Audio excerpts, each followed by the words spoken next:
and respond to the damage that COVID-19 has done to families all across our state. We can ask people to look out for one another, and you have. But fundamentally, we also need to make sure that our government is helping people get through this challenging time with resources to address the damage this virus has done to their personal finances. That's been one of my defining beliefs about our response to this pandemic, and I've consistently called upon the federal government to do the same. Today, I'm very pleased to make yet another announcement to put more resources in the hands of people who need it most.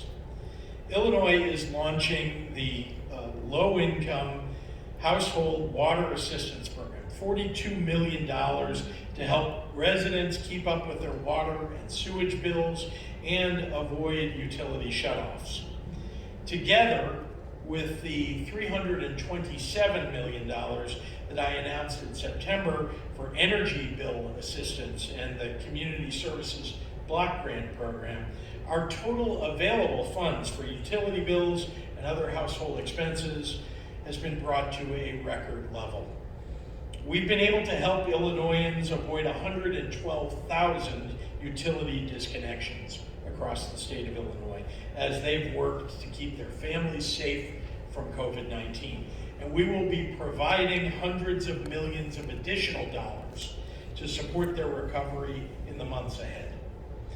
If your family is facing disconnection, already been shut off, or dealing with debts and late fees, please visit www.helpillinoisfamilies.com to learn more about how you can get help, especially during this holiday season. Again, that's helpillinoisfamilies.com.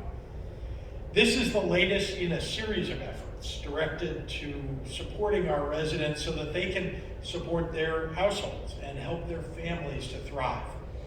During the pandemic, Illinois has been truly the best in the nation, and named such, at delivering housing relief with rental and mortgage assistance that has made the difference for more than 56,000 households when it mattered most.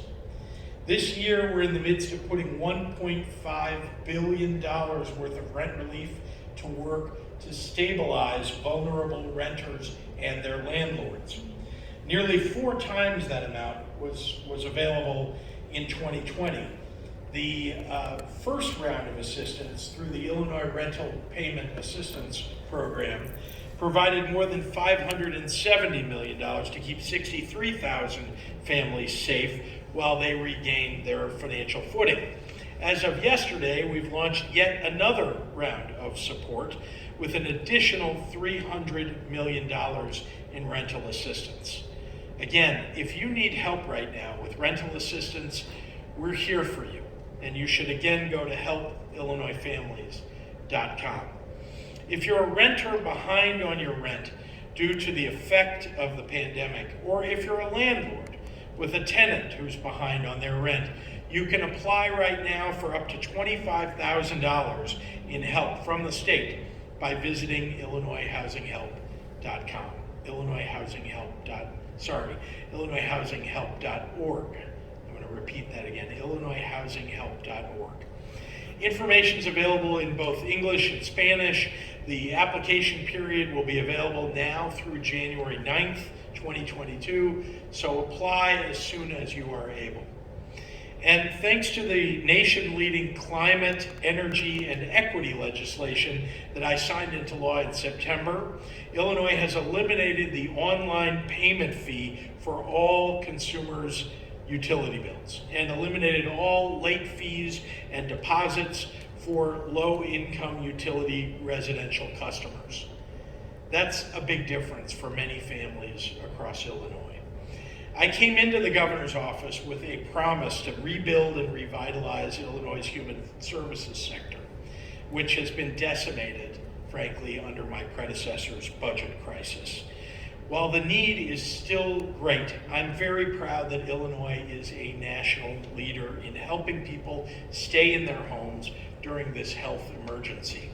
Residents deserve the dignity and the safety that comes from having a roof over their heads, with the lights on and the water running. And here in Illinois, we continue to support our most vulnerable. So with that, I'd like to introduce someone who can speak to exactly what this kind of investment can do for our residents.